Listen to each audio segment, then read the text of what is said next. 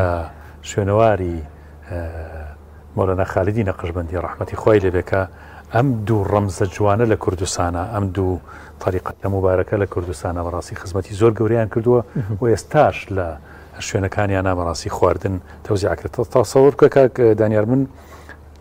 4-5 ساڵە پێش هەسە بوو بۆ بەرنامەی شیرینچا لە کەناڵی ئاسمانی پەیام مقابلەیەکی خواردنگەکەی مزگەوتی گەورەم کرد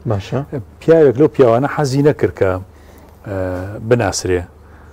وتی مامۆسا کە مقابلم کرد وتین حەز ناکەم مقابلەکەم بکەیت بەڵام یەک شتێ پێڵێم بەخوا من لە شەو ڕۆژەکە لە 24 سەعاتە ئەم ژەمە خواردنم هەیە کەم بۆ ئێرە ئەوە فەقیر بوو یعنی ئەبێ چەند کەسی فەقیر لەوێ خواردن بخوا بەڕاستی خزمەتێکی زۆر گەورەیە کە لە مزگەوتی گەورە ئاکرێەوە لە مزگەوتی خانەقای سلێمانی ئاکرێەوە دیارە شارەکانی تریش هەر شوێنتر هەیە بەڵام لە سلێمانیە ئەوەی کە دیارە لە ئێمە ئەوە زۆر گەورەیە بەڕاستی خۆی ئەمە ینی مێژوەکەشی زۆر لە کۆن و لانەیە کە ئەحمەدی شێخ گۆرلی ڕازی بێت خۆی گۆرلی خۆش بێ ئەمەی داهێنابیانی ئەمە هەر لەو سەردەمی خۆیان بوونی هەبوو بێدەم دابشکردنی خواردنە بەڵ هەر تحفیزی قورئان کاک ئەحمەدی شێخ لە سلێمانیا دایناوە کە ئەو کاتە سەردەمی کۆن ینی حافزەکان کۆکراونەتەوە هاتوون لە سلێمانیا قورئانیان لەبەر کردووە لە ماڵەکانە خزمەت کراون بەڕاستی شتی زۆر گەورە کراوە لە مزگەوتی گەورەی سلێمانی وجێی خۆیەتی بەڕاستی من لاکردنەوەی جدیمان لەو مەسەلانە هەبێت زۆر باش ئەچینە لای ئەو بڕگەیەمان کە بە شازێکی ئەس لایف پەیامنێرمان شیار چۆتە لایەن و گفتوگوی لەگەڵ کردو پێکەوە بینەریەبی سڵاوتان لێبێت لە مزگەوتی گەورەی شاری سلێمانی وەکو عرفێکی هەم کۆمەڵایەتی و هەم خێرێکیش بەردەوام لە ماوەکانی ڕابردووە بە درێژایی ساڵ و بەتایبەت لە مانگی پیرۆزی ڕەمەزاندا ڕۆژانە چێشخانەی کاک ئەحمەدی شێخ لە مزگەوتی گەورە خواردن بۆ هاوڵاتیان و دانیشتوان و تەنانەت ئەو کاسبکارانەی کە لە دەرەوەی وڵاتەوە دێنە شاری سلێمانی ئامادە دەکاوە بە تایبەتی لە مانگی پیرۆزی ڕەمەزانیشە ژمارەی ئامادەکردنی خوانەکان زۆر زیاتر دەبێت و دەبێتە هەموو ئێوارەیەک لە ئێستاشدا کە کەمتر لە کاتژمێرێکی ماوە بۆ بانگی پیرۆزی شێوان و بەربانکردنەوەی ڕۆژوانە لە ئێستادا چێشخانەی کاک ئەحمەدی شێخ لە مزگەوتی گەورە تەواوی ئامادەکاریەکانی تەواو کردووە و ژمارەیەکی بەرچاو لە خوان و خواردنی ئامادە کردووە من هەوڵ دەدەم لە ئێستادا بچمە ناو چێشخانەکە تا لەو ڕێگەیەوە هەوڵ بین زۆرترین زانیاری بۆ بینەرانی کەناڵی ئاسمانی پەیام بگوازینەوە تا بزانین ئەو ئامادەکاریانە لەکەیەوە دەستی پێکردووە ئێمە سەرتا پرسیاریشمان کردو کەمە لە بەیانیەوە دەست پێ دەکات لە ئێستادا ئاگرەکان با بڵێن کوژێنراونەتەوە غازەکان کوژێنراوت و لە ئێستا سەرقاڵی پاکشکردنەوەن ئێستا بەشێکی زۆر خواردنەکان بە شێوەیەکی سەفەری پاشەکە و کراوە هەڵگیراوە و لە کاتی بانگداندا دابش دەکرێت بەسەر ڕۆژوانان و بەسەر کاسبکاراندا و ئەم ڕێڕەوەش دروست کراوە بۆ ئەوەی بە شێوەیەکی سەرە بێ هیچ کەسێ نۆرە بڕی نەکە دوای ئەوەی کە بە شێوەی سەرە هاوڵاتەکانیان کاسبکارەکانیان دەچنە ئەم هۆڵە گەورەیەوە و لە ئێستاشدا ئەتوانین بڵین بەشێکی زۆری خواردنەکانیان بە شێوەیەکی سەفەری ئامادە کردووە وەکو دەبینین بەدەیان و بە سەدان خۆراک و خواردنیان لەم کیسانەدا داناوە لەلایەن ژمارەیە گەنجەوە ئامادەکاری دەکرێت و ئەم منجەڵە گەورانش کە دەبیرێ ئەمانە هەمووی ئەو خواردنانن کە دوای ئەوەی لە چەند کاتژمێری سەرەدادا لێنراون واتە تقریبا لە سەعات 3:04ەوە لێنراون و ئامادەکراون بەتاڵ دەکرێنەوە دەکرێنە خواردنە یاخود کەرەستە سەفەرەکانەوە و دواتریش لە کاتی بانکی شێواندا دابەش دەکرێت دەچمە لای سەرپەرشتیاری چێشخانەکە دەمەوێت جەنابیان لەو ڕێگەی پەیامەوە زۆرترین زانیاریمان پێ بنێنەوانەی کە سەپۆرتی ئەم چێشخانەیە دەکەن سڵاوتان لێبێ بە شێوەیەکی گشتی باسێکمان لە ئامادەکردنی خوان بۆ بکەی لە ڕۆژانی مانگی پیرۆزی ڕەمەزان. بسم الله الرحمن الرحیم بەناوی خۆی گەورە مهرەبان ئێرە چێشخانەی خێرخوازی حاج کاک ئەحمەدی شێخە ئێمە هەموو ڕۆژێکی ڕەمەزان خواردنمان هەیە و بەغیر ڕەمەزانیش هەموو ڕۆژە خواردنمان هەیە ئێمڕۆ بڵین خواردنی زیاتر لە 3000 نەفەرمان لێرە دروست کردو لە ڕۆژانی ئاسایشە 1200 و 1500 نەفەر خواردنمان هەیە ئەو کەسانێکیان کە سەپۆرتی ئەوەکەن کە هاوکاری ئەوەکەن لە پارە ئێمە وەکو ڕاستەکەی بە هیچ کەسێکمان نەوتوە بۆ پارە و پێشی ناڵین کابرا اختیار بەدەست خۆیەتی ئێمە کابرا خەڵکێکی زۆر هەیە خەڵکو خێرخوازان وەکو سەرمایه‌داران کە دەستیان بە مزگەوتی گەورەوەیە ئاگاداری وەسعەکە هەم خۆیان و بە زۆربەی هەرە زۆریان ئێمە اختیارەکان ئەخێنە بەردەستی خۆیان بۆ نمونەیە کابرا دیاڵە چیت نقصانە من پێڵم مەسەن مریشکم نقصانە یا برنجم نقصانە یا فاسۆدام نقصانە بە اختیاری خۆی چێهێنێت ئێمە ئامادەکاریمان تیا و بەڵام ئەلمەهیم خواردنێکی کوالێتی و باش نەبێت لێنانێت چی جۆرێک لە خواردن لێن ئیمڕۆکانەیە مریشکمان هەمووە دوێنە گۆشتی حیوانمان هەموو زۆر باشە تا لەکەیەوە وەکو کات دەست پێەکەن لە بەیانیەوە دەست پێەکەن من کە هەڵەسم بۆ پاشە ساعت 3:30 بۆ 4 پاشەوی خۆم دەکەم لە گەڕەکی خۆمان لە مزگەوتی هێواری شارنوێژی بەیانیەکەم و دێمە ئێرە هەتاکو سعات 10 شەو لێرە لەشتان ساغ بێ ئەی وەکو ئەو خواردنانێک ئێمە دەیبینین تقریبا لە سعات 3 و 4ەوە ئیتر کۆتایی هەیە بینێرم بۆ ماڵان بۆ خەڵکی شوێنی دیکە ئێمە خواردنەکان هەتا نوێژی عەسر هەمووی حازرە بەڵام خەڵکێکی زۆریت بە سەد لەیباتەوە بۆ ماڵەوە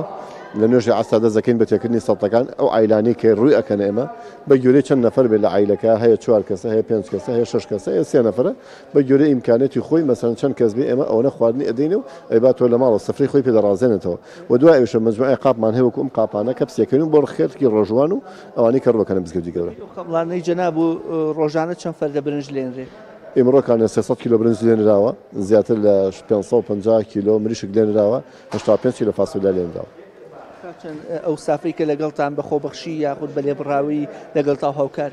من وەکو خۆم و کوڕەکەم لای کەسێکی خێرخوازەوە معاشێکی ماگانەمان بۆ دابین کراوە بەڵام خەڵکێکی ترکە لێرەیە وەکو خەڵکمان لایە ئەفسەری بەڕێوەبەراتی هاتوچۆیە خەڵکمان لایە پارێزەرە خەڵکمان لایە لە سەرۆکایەتی شارەوانی دەوامەکات ئەموو خەڵکمان هەیە مامۆستایە یە لێرە هاوکاری ئێمە بکات زۆر زۆر سپاس ئەوەی کە گوێبیست بوون یەکێ بوو لە سەرپەرشتیارانی چێشخانەی کاک ئەحمەدی شێخ لە مزگەوتی گەورە وەکو ئاماژەی پێکرد 3000 کەس لە ئێرە لەم چێشخانەیە دەتوانێت بەربام بکاتەوە و لە ئێستاشدا تا لە کاتی بەربانگ نزیک ببینەوە ژمارەی سەردانیکەران و هاوڵاتیان بۆ مزگەوتەکەەوە بۆ چێشخانەکە زیاتر دەبێت بەڵام ئەوەی کە هەیە ژمارەیەکی زۆر لە گەنجان لە هاوڵاتیان هاوکاری ئەم چێشخانەیە دەکەم بە شێوەیەکی خۆبەخش وەکو سەرپەرشتیارەکەی ئاماژەی بۆ کرد کە هەیەنە پلە بەرزە هەیەنە لە ئاستێکی کۆمەڵاتی بەرزووە لە ئاستێکی بژێوی باشدایە بەڵام تەنیا بە مەبەستی ئەوەی کە خێرێک بۆ خۆی بەدەست بهێنێ لای خۆی گەورە بڕیاری داوە ڕۆژانە سەردانی چێشخانەکە بکە و لە هەمان کاتیشدا لە بەدەر لە مانگی پیرۆزی ڕەمەزان ئەتوانین بڵین هەفتانە چەند جارێکی دیکە بە هەمان شێوە خواردن و چێشت ئامادە دەکرێت بۆ ئەوەی کە هاوڵاتیان سەردانی بکەن پێم خۆشە ئەوەی کە دەیبینن ئەمەش سەرجەم کامێرامانی هاوکارم دەیگوازێتەوە خواردنەکانن کە خۆی دەبینێتەوە لە شلەی فاسۆلیا و برنج و مریشک واتە شلەکان لەم کەرستانایە لەم کەرەستە پلاستیکیانایە کە بە شێوەیەکی تەندروست سەری قەپات کراوە بۆ ئەوەی کە خوا نەخواسە بەهۆی ئەم خواردنەوە هیچ کەس تووشی نەخۆشی ئەوە نەبێت و بە شێوەیەکی داخراویش کارتۆنێکی دیکە کە برنج و مریشکی تێدایە بە هەمان شێوە ئەمیش دەگوازرێتەوە واتە بە شێوەیەکی زۆر پاکش وەکو دەبینە ئەمە بریانیە کە بە شێوەیەکی تایبەت ئامادەکراوە بە شێوەیەکی پاکش بۆ ئەوەی کە بە هیچ شێوەیەک تووشی نەخۆشی نەبن ئەمە جێگەی دڵخۆشیەوە لە هەمان کاتیشدا نانی لە خەڵکا بەنانی بازاڕی مەشهورە کە ئەویش بە شێوەیەکی زۆر پاک و خاوێن لە زەرف نراوە بۆ ئەوەی کە هیچ زیانێکی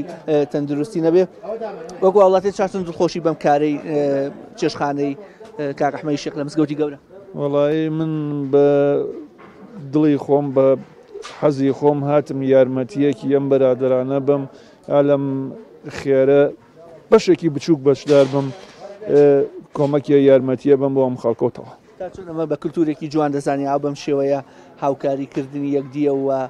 دەستگیرۆی یەکتر لە خێرە هاوکاریکردن بەخواین هاوکاریکردن بەڕاستی هەر خۆی شتێکی جوانە بنیام هەتا بۆی بکرێ هاوکاری کە هیچ کێشەیەکی نیە و زۆر زۆر جوانە و من بە شانازیەکی زۆر بەرزیەزانم زۆر سپاس وەکو ئەم هاوڵاتیەش ئاماژی بگرێت جەنابیان وەکو خێرخوازیەک هاتوون بۆ ئەوەی کە بە شێوەیەکی خۆبەخشانە خزمەت بە چێشخانەکەکەتان لەو ڕێگەیەوە خزمەتێکی بەرچاو بە ئەو هاوڵاتیانە بکەن کە سەردانی چێشخانەکە دەکەن بە دڵنیایەوە ئاماژەم بۆ کرد تا ئەو کاتەی لە بانگی ئێوارە نزیک ببینەوە ژمارەی سەردانیکەران زۆر زۆر زیاتر دەبێت و ژمارەیەکی بەرچاو لە هاوڵاتیانیش سلااو لەبێ حەزەر قسەم بۆکەی لەکوێ هاتوویت سڵامی کوڵام لێرە ئێرانی وڵا خۆشە خڵا دەستان خۆش وەکو ئاماژ وەکو بینیتان بەتنایەوە ژمارەیەکی بەرچاو لە هاوڵاتیان لە چین و تۆژەکان کە بەشێکیان کاسبکارن بەشێکیان خەڵکی کرێکار و کەم دەستن کە لە وڵاتانی دیکەەوە بۆ کارکردن هاتوونەتە پارێزگای سلێمانی ئەتوانن بڵێن ئەم توێژەش زیاتر لە هەر توێژێکی دیکە سوود دەبینێ لەم کارە خێریە لەوەی کە بە شێوەیەکی ئەوەی کە هیچ منەتێکی بەسەردا بکرێ یاخود بە لە شوێنێکدا بە شوێنەکە نەگونجاو بێت نەخێت لە شوێنێکی زۆر گونجاودا بە ڕێکارێکی زۆر جوان مامەڵە لەگەڵ میوانەکاندا دەکرێت بۆ تا دێت پەیتا ژمارە ئەو کەسانی کە سەردانی مزگەوتەکە دەکەن زیاتر دەبێت بەڵام لەبەرەوەی کە دەزانن ئێستا کامێرای لێ بەشێکی زۆریان توانین بڵێن لە ڕاڕەوەکە و لە بەردەم چێشخانەکە دوورکەوتونەتەوە بەڵام توانین بڵێن تا بێ ژمارەی سەردانیکەران بۆ مزگەوتی گەورەی شاری سلێمانی و بۆ چێشخانەی کاک ئەحمەدی شێخ زیاتر دەبێت و کامێرامانی هاوکارم یارمەتی دەربێت ئەوەی کە دەیبینن ئەمە ڕیزبەستنی هاوڵاتیانە ڕیزبەستنی هاوڵاتیانە بۆ ئەوەی کە لە چێشخانەی کاک ئەحمەدی شێخ ئەم ئێوارەیە بەربانگ بکەنەوە وەکو ئاماژەمان بۆ کرد لە ئێستادا ئەتوانی بڵێن بەدەیان و بە سەدان کەس لە بەردەم مزگەوتی گەورەدان بۆ ئەوەی لەم ڕێگەی ئەم چێشخانەوە سوود ببینن و نانی ئەم ئێوارەیان لە شوێنێکی گونجاو و لە کەشێکی گونجاو دابێ بە دڵنیایەوە لە دوای بانکی شێوانەوە کاتێک کە بەربانگ دەکرێتەوە دانیشتوانی شاری سلێمانی و ئەو کاسبکارانیشی کە بەمەستی چێشخانەکە بە هەمان شێوە ڕویان لە مزگەوتەکە کردووە نوێژەکەیان بە کۆمەڵ ئەنجام دەدەن دوای ئەوە کە نوێژەکەیان بە کۆمەڵ ئەنجامدا دەرگا بە ڕووی هاوڵاتیان و کاسبکاران و تەواوی چین و توێژەکاندا دەکرێتەوە یەکێک و دوو سێ دەچنە ناو هۆڵەکە ئێمە پێشتریش سەردانمان کردووە ئێوەش بینیتان پێشکەمێ لەمە پێش دەتوانین بڵێن مەساحەیەکی زۆر باش ئەندازێکی زۆر باشەوەی کە بەدەیان و بە سەدان ڕۆژۆوان و وە کاسبکار لەم چێشخانەیە نان بخۆن و ئەمێ ئاماژەش بۆ ئەوە بکەم کە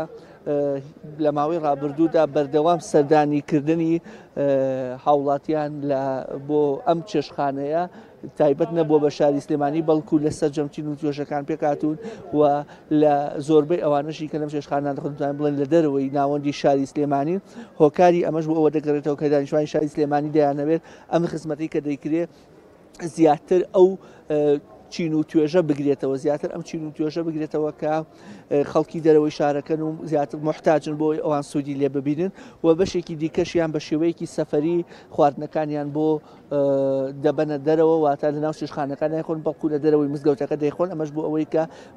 ژمارەیەکی زیاتر لە هاوڵاتیان سوودمەند بن لەم خواردنە لەگەڵ کامێرەمە هاوکارم بەرەو لای ڕاستی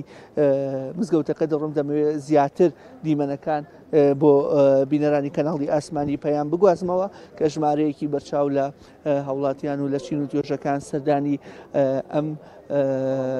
مزگەوتەیان کردووە تا لەم ڕێگەیەوە خوانێکی ئێوارەیان لە دوای بەربانگ وەچن بکەوێ تا چەند دڵخۆشی بەم کارە خێریە لەوەی کە هاوکاری و خوان بۆ سەرجەم چین و توێژەکان ئامادە ئەکرێ چ پەیامێکت هەیە بۆ موسڵمانان؟ وەڵاهی پەیام زۆر باشارت لە خوای بەزیاوە بێ زۆر باشە ئەو غەزاوشەمان پێ نایڵم برسیمان بێ ئێمە خەڵکی ئێرانی ئەرە وەڵا جگە لە ڕەمەزان چ کاتێکی دیکە ئاوە خواردن ئامادە دەکەن؟ وەڵا هەمیشە خواردنیان ئامادە کردووە خۆیان لێ ڕازی بێ یاخوا چ پەیامێکت هەیە بۆ خۆشیان یەکەم و دەستیان ماچەکەم و دەستیان خۆشە و خوای گەورە لە دەستیان ڕازیە و من بۆ خەڵکی ڕۆژاڵاتم خەڵکی جوانڕۆم دەست خۆشیان یەکەم و دەستیان خۆشیە و سپاسیان یەکەم دەستیان خۆشویست تا چەند دڵخۆشی بەم ڕێو ڕسمە سپاس بۆ خوای گەورە مانگێکی زۆر زۆر زۆر خۆشە و بەڕاستی خەڵکەکە زۆر زۆر یعنی پابەندە بە دینی ئیسلامەوە ئەمەش ئەتوانین بڵێن نیشانەیەکی دیکەی شاری سلێمانیە کا بەم شێوەی دەستگیرۆیی خەڵک دەکاوە هەمیشە سفرە خوانی بەڕووی خەڵکیدا ئاوەڵا بووە لەخوا بەزیابێ لەخوا بەزیابێ ینی خەڵکەکە زۆر زۆر خێرخوازمان زۆرە لەخوا بەزیابێمە میلەتێکی موسڵمانین حەمد و سەنا بە خوای گەورە سپاس بە خوای گەورە چ پەیامێک دەیە بۆ خێرخوازان کە هاوکاری ئەم جۆرە جم و جوڵانە بکەن ئەم جۆرە چالاکیانە بکەن والله هیوادارم نمونیان زیابێ بەڕاستی ئەمە بۆ خوای گەورەیە هیوادارم نمونیان زیابێت زۆر سپاس بۆکو ئاماژەم پێکرێتوانین بڵێن ژمارەیەکی زۆر لەوانەی کە سەردانی مزگەوتەکە دەکەن و چێشخانەکە دەکەن ئەوانن کە لە دەرەوەی شاری سلێمانین وەکو ئاماژەم بۆ کردبووە ئەوەی کە هەمووان دەیانەوێ ئەو کەسانی کە زۆرترین سفادە لە خواردنەکە بکەن ئەو کەسانە بن کە خەڵکی دەرەوەی شاری سلێمانین چونکە ئەوان ناتوانن بگەڕێنەوە وڵاتی خۆیان هەموو ڕۆژێک یاخود هەموو هەفتەیەک و پێدەچێت زۆر خواردنی باشیان دەست نەکەوێت لەبەر ئەوە بڕیاریان داوە کە زیاتر دەرفەتەکە بۆ ئەو کەسانە جێبیهێڵن کە خەڵکی دەرەوەی شارەکەن تا چۆن دڵخۆشی بەم چالاکیە زۆر دڵخۆشم بەم چالاکیە خەڵکی کوێیت سلێمانی سلێمانیت دەست خۆش بێ قوربانەوە شو يقول لي هاي مراسم؟ جزاهم الله خير واجر عظيم. هسه واحد عشاء تمام. ايه شو يقول لي هاي منزل كبير في سليمانيه اللي هاي خدمات ناس خدمات كلش طيبه طبعا وجزاهم الله خير اجرا عظيم ناس فقراء قناع حكاكه. شكرا لكم. هاولاتي على باش باسيقل قال وين لك؟ موصل. موصل؟ ليه شغل هسه هنا؟ شغل سليماني كوباني هريم الشركه. عشتك وەکو خۆی باسی دەکات بۆ مەستی کارکردن و مەبەستی کرێکاری هاتوتە مزگەوتی گەورەی شاری سلێمانی وەکو دەبینن ژمارەیەکی بەرچاو لە هاوڵاتیان لە سەردان بۆ ئەوەی کە بتوانن ژەمێکی خواردنی دوای بەربانکردنەوە بەدەست بێن.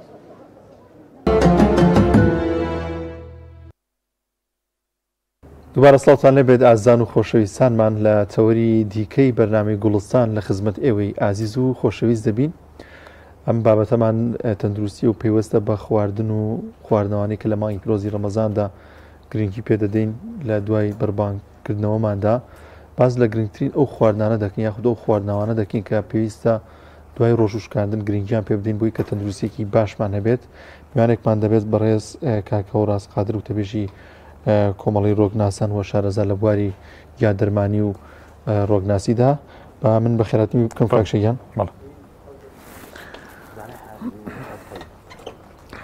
ئەگە ڕۆزیان یخوا بەخێر بێ سەر دوو چاومان بەخێر بێ یاخوا سەر چاومان بەخێر بێ یاخوا بەخێر بێ زۆر سپاس بۆ یخوا بەخێر بێ یخوا سەلامەت بەخێر بێ یخوا زۆر سپاس بۆ ماندوو نەبن. ئەگەر ڕەمەزانات چۆن خوا بەزیادە باش الحەمدولیلا ئێوە باشن شکر من دۆستێکی خۆشەویستم لێرەیە حەزەکەم لێوە کاکشێف دیار گەرە میوانەکەم خوا بەخێر بی سەر چاو زۆر دەمێکە بە خزمەتی گەشتم کاکشێف دیار ئێوە چۆن مامۆستایگیان ڕاستە خۆ لە بەرنامەیان کاک ئەوراز باس لە گرنگترین ئەو خواردن و خواردنەوانە بکەین حتمەن لە مانگی پیرۆزی ڕەمەزاندا بەتایبەت بدایەتی زۆر ئیحتیمامە دەرێ بە خواردن و خواردنەوەکان لە مانگی پیرۆزی ڕەمەزانە لە ڕوانگەی ڕۆگناسی لە ڕوانگەی شارەزانی یا دەرمانیەوە ئێوە چۆن ئەڕوانە بابەتەکانی خواردن و خواردنەوەکان بە ناوی خۆی گەورە سەرەتا سپاس بۆ جەنابتان سپاس بۆ مامۆستای بەڕێز بۆ میوانناگەتان ئینشاءڵڵا بتوانین بەو زانیاریەکەمەی کە هەمانە خزمەتێکی بچوو بکەین دەم چەند خولەکەیە مانگی پیرۆزی ڕەمەزان ئێمە ئەبێ وا بیری لێ بکەینەوە کە پارێزێکە ڕەب العالەمین بۆ مرۆڤایەتی داناوە بۆ ئەوەی بەندەکانی لەش ساق و تەندروست بن. جا پارێزێک لەلایەن ذاتی ئەڵڵاوە بێت ئەبێت چ نیعمەتێک بێ. ئێمە خواخوامانە بگەین بە پرۆفیسۆرێ بە دکتۆرێ بە کەسێک لە شارێ لە وڵاتێکەوەیە پێمان بڵێت چی بخۆ و چی مەخۆ چ جای ئەوەی کە خۆی گەورە بۆی دانابین حتمما نیعمەتێکی زۆرەوە لە ڕوانگە سروشتێکەوە یاخود لە ڕوانگەی ئەو کەسانی کە پیشەی یا دەرمانین بۆ هاوڵاتیان منم جارە جیاوازترەمەوێ بە هاوڵاتیان بڵێم بایتر نەترسن لە خواردن ئەوەی خۆی گەورە بۆی حەڵال کردوین نۆشی گیانتان بێ و بیخۆن بەڵام کورد دەڵێ هەموو شتێک بە خوێ مامۆستا خوێش بمانە مەسەلەن بۆ نمونە باز لە خورما بکەین کە زۆر قسەی لەسەرەوە بە تایبەت کێتە ڕەمەزانەوە خی گەورە کە خورمای بۆ بەرهەم هێناوین و خۆپی بەخشیوین ئەفەرمێەوە بە سوودیشە بۆ مرۆڤایەتی بۆ تەواوی مرۆڤەنیە بەڵام لە هیچ ئاەتێکی قورئانیان نەهاتۆ بڵێ بەس نەخۆشانی شەکرە نەیخۆن وانە ئەوە کەسەکان خۆیان زیانڕەوی تیاکەن یاخود کە بازیێتە سەر باسی سێدەنک و یەکدەنک و خلافێ دروستە بێ لەم بینەیە ئێمە ئەبێ ورتر بین لەوەی بزانین کە یەکدەنک بۆ مامۆسای بەڕێزە کە ڕۆژانە لانی کەم 5 کیلۆمەتر جوڵی هەیە سێدەنکەکە بۆ ئەوە یەکدەنکەکە بۆ منم کە هەردا ئەنیشم یەکدەنکەکە بۆ نەخۆشێکی شەکرەیە کەواتە لە هەموو خواردنێ کە لە خوای گەورە پێی حەڵاڵ کردوین و حەڵاڵە بە خواردنی ئەتوانی بە نیسبەیەکی زۆر کەم بیخۆیت و بەس ئیسرافیتیانەکەی بەس ئیسرافیتیانەکەی بەڵێ بەمەسەڵ باسی خورمات کرد خورما گرنگە چەند بخۆین چۆن بیخۆین و زۆربەی کات بە چای و خنگاکشێک باز سوودەکەی لە دەست نادەین سەیریکە مەوزوعی چا کافاینی تەنها کافاینەکەی لێلا بە هیچ جیاوازیەکی ئەوتۆی نامێنێتەوە لەگەڵ چاڕۆکیەکانی ترە باشە ئەوەی خەڵکی وا لێ کردووە کە ئەڵێ مەسەلەن زەرەری هەیە بە پێچەوانەوە زەرەری نییە ڕەنگە چەند ڤیتامینێکی زەعیفە بن لەو خورمایە کافاینەکە لە نایبەرێ ئەو چایە لە ناوی بەر ڕێگە نەیە بەوەی کە داخلی لە شت ئەگینا زۆر تەبیعیە و خواردنەکەشی من پێم وابێ لە بەپێی ئەو زانیاری کە من لام و بە دوادا چوونم بۆ کردو لە کەس و کاری خۆمەوە و لە نەخۆشەکانمەوە کە سەردانی کردوین ئەوانی شەکرەشیان هەیە ئاسایی خورمای وشکە توانن ڕۆژی پێ بشکێنن لەبەرەوەی ئەو جۆرە شەکری لە خورمایە هەیە ڕاستەوە خۆ لە لیکەوە داغڵی جەستایە بێ و شەکرێکی زیان بەخش نییە بۆمان بەڵام وەکو مامۆستا فەرمی ئیسرافیتیانەکەین کەسێکی ئاسایی و لەش ساغ و کەسێکە نەخۆشی نیە ترسیلەی نەبێت و چەنە زەرورە چەند گرنگە لە ئێوارانە ڕۆژووی پێ بشکێنی ئەمەنەش گرنگە پارشێوان پێی بە ڕۆژووبی چونکە ئەو کانزا و ئەو پرۆتین و ئەو ڤیتامین و ڕیشاڵەی لە خورمایە هەیە ئەگەر تەنها سێدەنک خورما بخۆی کامل ڕۆژەکە تۆتوانی بە ڕۆژوو بیتەوە جەستت پڕ لە ڤیتامین و کانزاکانەکات و پێویستت بەنانی کەش نابێ جۆرەکانی کوالەتێکەشێ گۆڕێ ئەو باشێکێتی یان من پێم وانییە کە مەسەلەن خورما کە ئەمە جۆرێکی تر بێت لەگەڵ جۆرێکی تریانە کانزا و مادەکانی زۆر زۆر فەرق بکە چونکە بەگشتی خورما شیرینیەکە لە بەهەشتەوە بۆمان هاتووە و هەمووشی پیرۆزە و هەمووشی لامان نعمەتێکە و پڕ لە ڤیتامین و کانزاکانە بەڵام ڕەنگە جۆری زەویەکە نیسبەیەکی کەم بگۆڕێت لە کانزاکانی بۆی و هیچیکە و بەڵام خورمای ئاجۆیترەوە تایبەتە وڵا معلوماتەکان ماشەڵا سوودی باشی پێ بە ئێماگەینێ شەڵا بەس ئایا ئێمە ینی لەگەڵ خورمایە لەگەڵ ئەو شتانی کە ئەیخۆین ئەو شتانی کە ڕۆکین بەڵێ چ شتێک زۆر ئیسفادەی هەیە بە تایبەتی لە مانگی پیرۆزی ڕەمەزانە حەزەکەم لە خزمەت جەنابتان و بینەرە ئازیزەکانە ئەمڕۆ باز لەو مناڵانە بکەین کە سەرەتای ڕۆژوگرتنیانە چی بخۆن بەسەر قسەی مامۆستا کام خواردنە تاوان کە بۆ ئەوان باش بێ حتمما بۆ ئێمەش باشە مناڵێک کە سەرەتای ڕۆژوگرتنیەتی تەمەنەکەی گونجاوە و دایک و باوکەکە ڕێگەیان پیاوە بە ڕۆژوو بووە گرنگە کۆمەڵێک لەم خواردنانە بخوا ئللا ئەگەر تەنانەت یەک کەوچک بێ یەک لە تیژ بێ ڕۆژانە کە ڕۆژوشکان لێ بخورێ ماست یەکێکە لەو شتانەی کە زۆر ئیسفادەی لێکەین بۆ لەبەروی هەڵگری بەکتریایەکی سوودبەخشە و بەکتریای زیان بەخش لە ناوەبا لە گەدەیە باش بەگشتی سپایەکان وەکو شیر و پەنیر و ئەمانە لەبەرەوەی کانزا و کالیسیۆمەکانیان تایە کالیسیۆمی تایە مەسەلەن مەگنیسیۆمی تایە ئەمە بۆ گەشەی مناڵ بۆ ئێسک بۆوانەی ئێسکە نەرمەیانە ئەتوانن سوودی لێ ببینن و تاویزێکی زۆر باشی بۆ کاتەوە هەرچەنە خۆی ڕۆژوگرتن بەشێکە لە چارەسەر یەکێکی تر لەو خواردنانەی کە نابێ لە بیریکەین خواردنی دەوڵەمەند و هەژارە نیسکە شۆربای نیسک یەکێکە لەو نیعمەتانەی کە بەڕاستی ڕێگریەکە لە نەخۆشببوونی تۆ لە کەمی ئاسنە لە کەمی بڵێن کەم خوێن بیت کالیسیۆمت کەم بێ هەر شتێک لەوانیان سپێناخیش یعنی بەر گۆشتی دووەمە ئەممەنە کانزاکانی قورسە ئەممەە ڤیتامینی تیا مامۆستا ئەتوانی بە گۆشتی دووەم ناوی بەرین و ناوی بنین گۆشتی پیاوی هەژار لەبەرەوە قەت سفرەخوانەکانتان بە تایبەت لە ئێوارەیە بابێنی سگیان سپێناخ یاخود هێلکە زۆر زۆر گرنگە ئللا ئەبێ هەموو مناڵێک لە دوای شکانی ڕۆژۆکەیەوە تا پارشێ و یەک هێلکەش بێ بە کوڵاوی ببییتێ ئێستا و هێلکەی کە لە بازاڕە هەیە هێلکەی کوردی و هێلکەی مەسلحە هەیە فەرقێکیان هەیە یان لە خواردنیا والله من خۆم طبعا چەندجاری ویستمە دوواداچوونێ بکەم بۆ ئەم هێلکەسپی کە هەمومان ڕۆژانە ئەیکڕین نەمتوانیوە لەسەر چاوەیەکی دڵنیاوە شتەکان تاکید بینەوە لی بەڵام سەیریشە ئەو ڕێژە زۆرە هێلکە بەرهەم دێت تۆزە سەرسوڕهێنەرە بەڵام هەتا بتوانین بە تاکید مامۆستا هێشتا کوردیەکان چونکە لە تۆبی نەبەویە باز لەوە کراوە چارەسەرەکان لە دەوری خۆمانن لەو خاکەی خۆمان لە کام خاکە دروست بووین و لەو خاکەش چارەسەرەکرین جوانە کاوڕاز حتمما وەک ئاماژت پێکرد هەموو شتێکە توانیم خۆ بەڵام زۆر بە عینێکی کەم شیرینیکێکە لەو خواردنانەی کە لە مانگی پیرۆزی ڕەمەزانە گرنگی پێ ئەدرێت وە ناشتوانێت لا ببرێت لەسەر سفرە و تەرک بکرێت هەر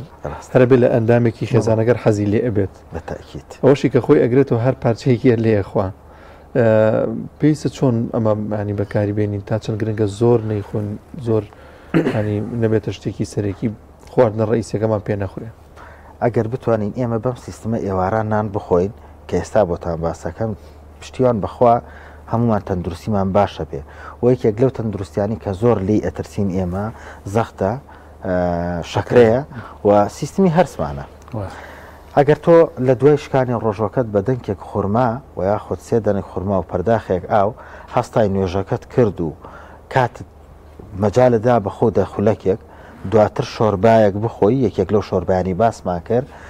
دوای ئەوەش دەخولەک بۆ چارەکێ مەجال بی بەخۆت ئەنجا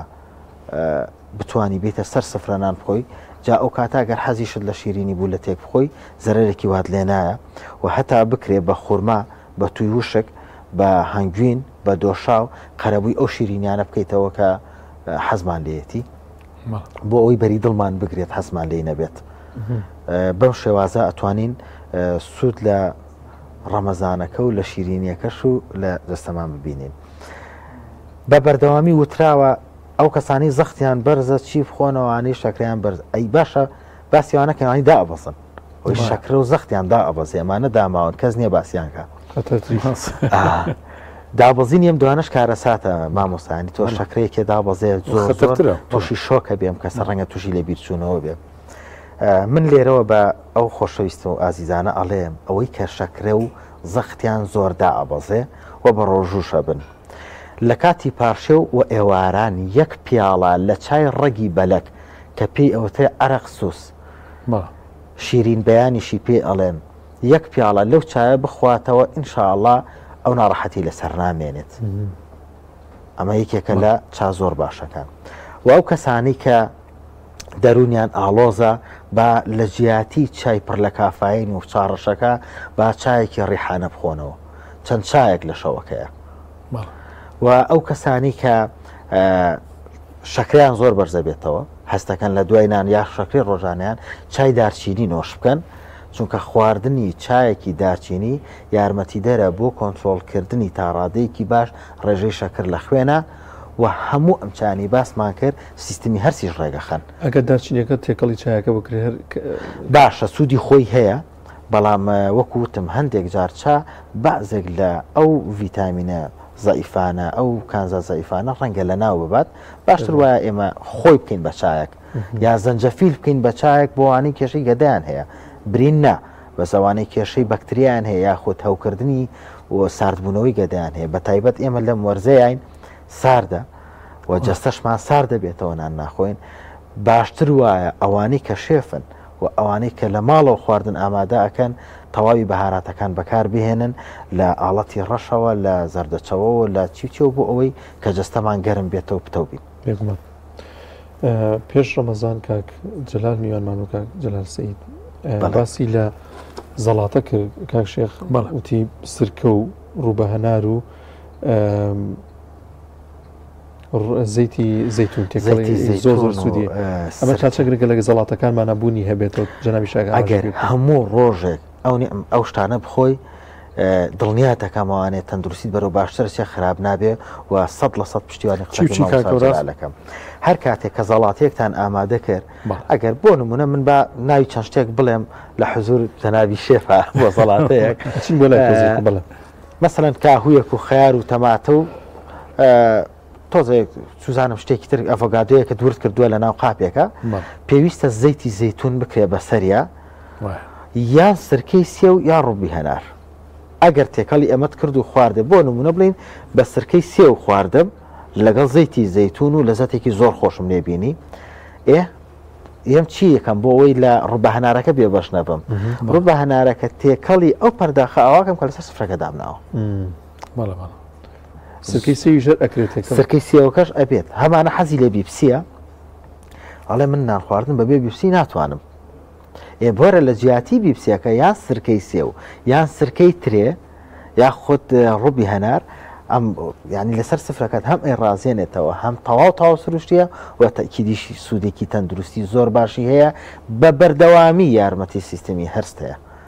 سرکەی سێو چێنێ خواردنی باش ینی دوای خۆی ئێستا بەڵێ نازانم لە شەر ئاباس کرابێ یان نابەس ئەوترێ هەرماڵی سرکەی سێوی تابێ بەرەکەت ڕوویتەیەەکە بەڵێ ئێمە خەڵکانێکی ئەیناسین کە زیاخۆری ئەەکەن هەموو جارێ من ئەو قسێم لە دۆستان و حبا بیستواڵێن کە کاکە خەریکە عیلمیش بە درۆ خەیتەوە بەڵام وە کەسی ئاسایی حاڵەتی نۆرمال یەک بۆ دوو کەوسکی چێژ لە سرکەکە ئەەکەیتە پەرداخێک ئاوە و نۆشی گیانە بێ دوایینان ئەوگە زۆر زیاتر بێەوە ئەزانم عزیەتی مەعیدادا تۆزێک زیاتر نابەس زۆر یا بە خستیبی خۆی بە بەردەوامی بە تەکیدی ئازارتەیە بۆ مامۆستا ئێمە لە گەدەیە شتێکمان هەیە کە یارمەتی توانەوە و لە ناوبردنی خواردنەکانەیە و گۆڕانکاریکی چیمیایی دروستەکە لە گەدەیە ترشەڵۆکەکەیە ئەگەر ئێمە ترشیەکی کە بخەینە پاڵی ئەم زەعیفەکەین کەواتە بە بەردەوام خواردنی یاخود پێشنان ڕەنگە باش نەبێت کاگەوراز سەبارەت بە خواردنەوەکان شربەتی فرێش یاخود میوەکان چۆن گرنگیان پێ بدەین لە دوای بەربانگ یاخود لەسەر سفرەکەمان بێت سەبارەت بە شلەمەنیەکان مەسەرەن بۆ نمونە با لە ئاوە دەست پێ بکەین دواتر بۆ شەربەت باشە گرنگە زیاتر لە 1 لیتر ئاو لە شەوێکا بخورێتەوە هەر کەسێکە بە ڕۆژوو بووە و خواردنەوەی ئەم ئاوەش هەر دەدەقە جارێک قومێک دوو قومی تەنک با لەو ئاوە نەکبینە بەسەرەوە هەڵی قوڕێنێ بەم شێوازە زیاتر لە لیترێکیش بێ باشترە ئەمە یەک لە جیاتی ئەو شەربەتانەی کە زۆر دڵنیای تام و ڕنگ و بۆنە و هیچی تر نییە من دووسێ شتان پێ ئەڵێم بۆ کەسانی کە کێشەی گورچیلەکانیان هەیە و کەشانی کە ئەو کەسانی کێشەی میزەڵان و هەتا ئێمە بێ زۆر باسی گەدەڵی خۆڵە بکەین لەم وەرزەیە ئەتوانن شەربەت لە ئەسارە بن لەگەڵ لیمۆ ئەفۆ کەرەوز بکەن بە شەربەت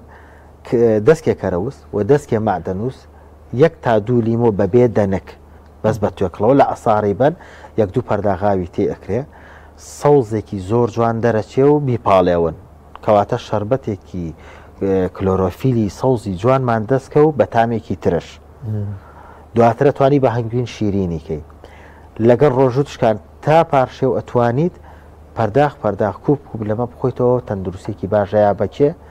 بۆ کەسانێک کە هۆرمۆنی شیریان بەرزە بۆ کەسانێک کە کێشەی گورچیلەکانیان هەیە ڕمڵ و ئیلتیاباتیان هەیە یعنی سوودێکی زۆر باش شیرێبین و کەسانی کالیسیۆمیان کەمە و کەسانی مەگنیسیۆمیان کەم و ئەژنۆکانیان هێشێ سوودی لێبیندە یەکێکی تر لەو شتانەی کە ئەتوانی لە بەدیلی ئاو جارجاربی خۆی کوڵانراوی ئاوی جۆیە یان بە شۆربە یا ئاوەکەی شێفچینای شێفەکەمان کەمێک لێش تۆزە گفتوگوی چاوەکان حەزەکەی ئێوە بچنەوە منیش خۆم حەزەکەم بۆ زۆر باشە زۆر باشش نییە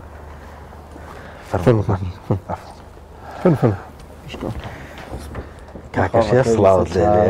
حاڵ چۆنە باشی چاوەکان من زیاتر سپاس بەتابی ئەم زەڵاتەی بۆ ئامادە کردوین سەرنجی تۆ لە سەرم زەڵاتەیە کاک شێف ئەگەر ئاماژەی پێ بکەیت و پێگاتەکانی بە خیار و هەنار و تەماتە و بڕۆکلی و تشی سماق زەیتی زەیتون دەستەکانم خۆش طبعاً بە کورتی باز لە ئەم زەڵاتەیە بکەین بەدەر لە جوانیەکەی کە بە سیرکردنی مرۆڤ ئیشتیهایە کرێتەوە گرنگیشە جوانکاری بدرێ بە زەڵات یەکێک طبعاً تۆ ئامادەکردنی دەروون بڕات بێ هەموو شتێکت بۆکە تۆ بڵێ من ئەم ئێوارەیە خۆش بێت ئەمرم نەتینوە هەتا پێی ئەگەمە پێویستم بە چەند پەرداخ ئاگەکەی بەڕاستی خۆ تووشی واکەیت و ئیزعاجەبی باز من لەوەتەی فامم کردێتەوە هەستەکەم بە ڕۆژوم بیرم لەوە کردێتەوە ئەڵێم لەگەڵ بانگی فەرموو بە قومی ئاو دەنگێک خورما ئەتوانمی تر بە ڕۆژوو بمەوە ئەمە وای لێ کردوم زۆر نەخۆم لەسەر سفرە جا دەستی کاکە شێف خۆش بێ بۆ ئەمە یەکێک لە سیفاتی ئەم زەڵاتەیە ئەوەیە گەورە و مناڵ ئەتوانێت لی بخوا و سوودێکی زۆر باشی شێبێ مەسەلەن بڕۆکلی با باسکەین ئەو کەسانی بەکتریای گەدەیان هەیە پێش هەر ژەمە خواردنێک بڕۆکلی بخۆن پشتیوان بەخوای گەورە کاریگەریکی زۆر زۆر باشە بێت لەسەر یان ئەمانی بەکتریاکە یالانی کەم ناڕەحەتی نەکات ئەمە وەکو بڕۆکلیەکە خۆی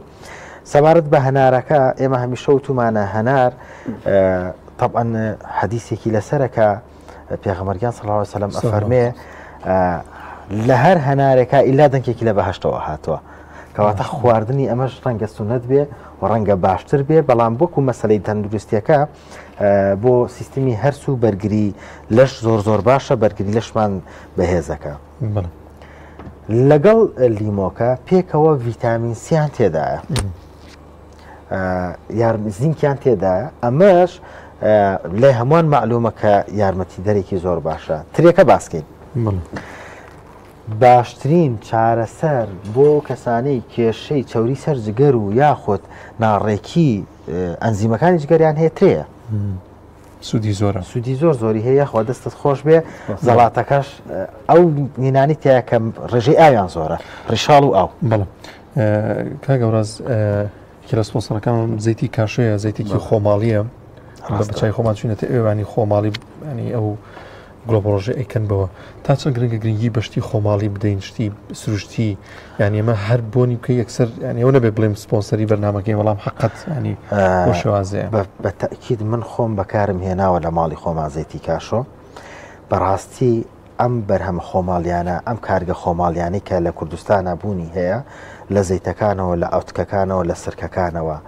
واز لەوە بێنە کە خاوەنەکەی فرۆشیارێک بێ بەڵام ئێمەی هاوڵاتی گرنگە بە بەردەوامی گرنگی بە کڕینی ئەو موادانە بین بۆ ئەوەی ئەوان هاان بدرێن هەم هەرزانتر بیفرۆشن هەم زیاتر تەشەنەی پێبن و بەرهەمی زیاتر بێنە ناوە چونکە بەرهەمە ناوخۆیەکان لانی کەم تۆلەی دڵنیای لە کوالێتیەکەی و چاودێرەکە کێە یا خزمی توێ یا خزمی منە بەسەریانەوە کە لە لیژنەکانە ئاچن من لێرەوە دەستخۆشی تەواوم هەیە بۆ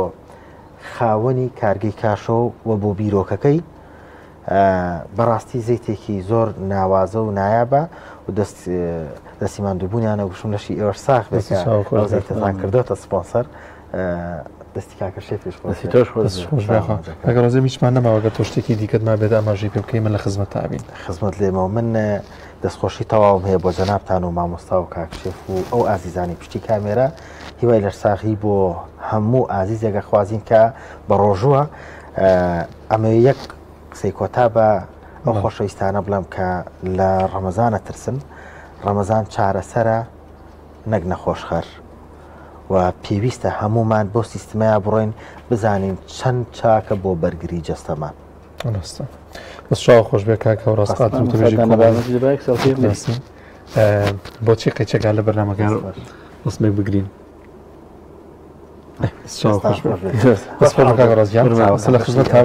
سلامت بیاخوا ئازان و خۆشەویستانمان لێرەوە کۆتایی بە بەرنامەی ئەم ئەڵلقەی گوڵستان دەهێنین دەچین لای دوعاکانی کاکشێخ و کۆتایی بم ئەڵلقەیمان دێین تا بەرنامەیەکی دیکە بەخواتان دەسپێرین تاعات و ڕۆژی هەموو لایەکتان قبول بێت ئینشاءالله خواتان لەگەڵ بێت سان خۆش بیاخوا دەستخۆشی بۆ هەموو لایەک گەورە سەرکەوت و سەرفرازتان کات بسم الله الرحمن الرحيم الحمد لله رب العالمين والصلاة والسلام على سيدنا محمد وعلى آله وصحبه أجمعين ربنا آتنا في الدنيا حسنة وفي الآخرة حسنة وقنا عذاب النار ربنا إننا آمنا فاغفر لنا ذنوبنا وكفر عنا سيئاتنا وتوفنا مع الأبرار اللهم وفقنا لما تحبه وترضاه اللهم وفقنا لما تحبه وترضاه اللهم وفقنا لما تحبه وترضاه ربنا ما خلقت هذا باطلا سبحانك فقنا عذاب النار فقنا عذاب النار فقنا عذاب النار. يا أرحم الراحمين، يا أكرم الأكرمين، يا غياث المستغيثين أغثنا، عافنا فاعف عنا، وعلى طاعتك وشكرك أعنا، وعلى الإيمان والإسلام توفنا وأنت راض عنا. يا معبود، يا موجود، يا مقصود، يا حي يا قيوم، برحمتك نستغيث. يا ربي خوايا لخوش في سراواني لا يتوبين يا رب العالمين. أقريما ري محبتو خوش ويستيتو بقرينو بلام رقا كمان لار بيتو ذاتي قوريتو يمي خوش نويت يما چي بكين. إله العالمين لتوبة كاران بين كذاتي قوريتو توبة خصبيت السر زمان وناو كروكي دلي إيمو أو بركة تمان دسكوت بيت لخوش بيسراوة كاني توبين. لو كسان بين كبر عفو مغفرتي توك ونيله العالمين لمانجي بيروزي رمضان بر رحمتي أول رمضان بكوين بر مغفرتي نيوي بكوين برگردن آزایی لآگری دوزخی کتایی و رزگاری هتایی بکوین یا رب. عاقبت خیر من که ایمانێکی باش و کامڵمان پێ ببەخشە یا ربی خوا ئێمە هەژاری دەرگانەی تۆین ضعیف و لاوازەکانین کەم تواناکانین یا رب هەست بە کەم توانایی خۆمان و لاوازی خۆمان بکەین هەست بە بچووکی خۆمان بکەین هەست بە هەژاری خۆمان بکەین هەست بە ضعف و لاوازی خۆمان بکەین ئەو هەستەمان پێ ببەخشە کە ئێمە نەمر نین یا رب کە ئێمە یەکێکین لەو کەسانی ئەمرین و ئەڕۆین کە تەماعەکانی دنیا و حەزویستەکانی دنیا و شەهوەت و ئارەزوەکانی دنیا سەرکەش و ماڵکاولی قیامەتمان نەکا یا رب. تەوفیقمان بەو هیدایەتمان بە یا ربی خوایا توفیقمان بەو هیدایەتمان بە ئەگەر تەوفیقاتی تۆمان لێ ببڕێ ئێمە تەنها ڕکعەتێ نوێژمان بۆ ناکرێ ئەگەر نوێژیشمان بۆ بکرێت بێگیان و بێڕۆحە بێت ئەگەر بێڕۆحیش بوو یا رب العالمین تۆ وەری ناگریت یا ربی خوایا ئەو کەمە نوێژ و عیبادەت و ڕۆژووی ئەیگرین یا ئیلاه العالمین لە بەرچاوی خۆمانە گەورە نەبێت و لای تۆ ضعیف و لاواز بێت و وەرگیراو نەبێت یا ربی خوایا ئامینی فریشتەکانمان بنصیب بکە دوعای پێغەمبەرانمان بنصیب بکە دوعای دۆست و خۆشەویستەکانی خۆتمان بنصیب بکە خۆمان و ماڵ و مناڵ و دایک و باوک و خوشک و براکانمان سەرجەم مسلمانان بە تایبەتی ئەمبرا ئازیز و خۆشەویستانی کەناڵی ئاسمانی پەیام یا رب العالمین لە خێر و بێری دنیا و قیامەتە بەشدار بکە حەسەنەی دنیا و ئاخرەتمان بەسەرا بڕێژە بێ بەشمان مەکە لە مەرحەمەت و میهرەبانیەکەی خۆت یا رب العالمین سەرفرازمان بکە عاقبتمان بخير بجرام يا إله العالمين يا أكرم الأكرمين يا غياث المستغيثين نيجك بكين كلاي تور جراو بيت سجديك برين يا أرحم الراحمين كسجدي عارفة كان بيت يا رب العالمين دلو درونيك وخشوعك مان بيه ببخشك هرقيس تركينكين يا رب العالمين شوق يا مريقة با كمان بيه ببخشا بير شوق مان مكو بير رناشي مان مكو لتاريخيا ري محشر نقرين يا رب يا أرحم الراحمين يا ربي خوايا بر شفاعة رسول الله من بخي صلى الله عليه وسلم بر عفو مغفرة خوت من بخي يا رب العالمين بر شفاعة قرآن من بخيت بمن كبدوستو يا وري كسباش كان لمحشر لقيامة يا رب يا إله العالمين لسر پردي صراطا كوت وكاني سر پردي صراط نبين لقناها كان من خوش بو عفو منك يا رب منال كان من بو صالحك دايكو باوك من عفو بك يا رب مالو منال من عفو بك يا رب العالمين سرجم إيمان داران ومسلمان واني مستضعف اواني تشوساون اواني ظلم مستمعا لسر اخوايا رزقاريان بكام يا ربي اخواي جان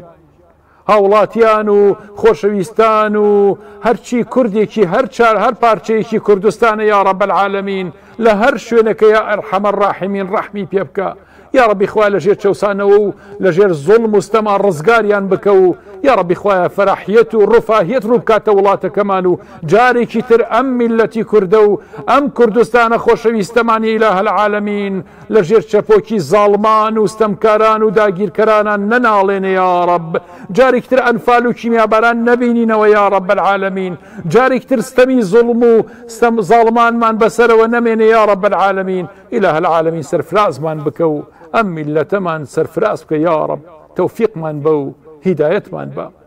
یا ربی خوایشان ئەوەی جۆگری ئەم بەرنامانەیە و سەیری ئەم بەرنامانەکات ئەوەی هەردوو عاوپارانەوەیەکی هەیە ئێستا ئیلاهە العالەمین خۆت ئەیان ناسی ئەزانی دوعاکانیان چییە ئەزانی ناوکرۆکی دڵیان چ دوعایەکی تایە دوعاکانیان گیرا بکە براو خوشکەکانمان لە هەندەران لە کوردستانی ڕۆژهەڵات لە شارەکانی کوردستانی باشوور لە باکوور و لە خۆرئاوا و لە هەر شوێنەکەن ئیلاهە العالەمین دوعاکانیان گیرا بکە وەریان بگرە و مەحفوظیان بکە و لە شەڕ و خراپە بە دووریان بگرە یا رب العالەمین ئەمانە دوعای ئێمەن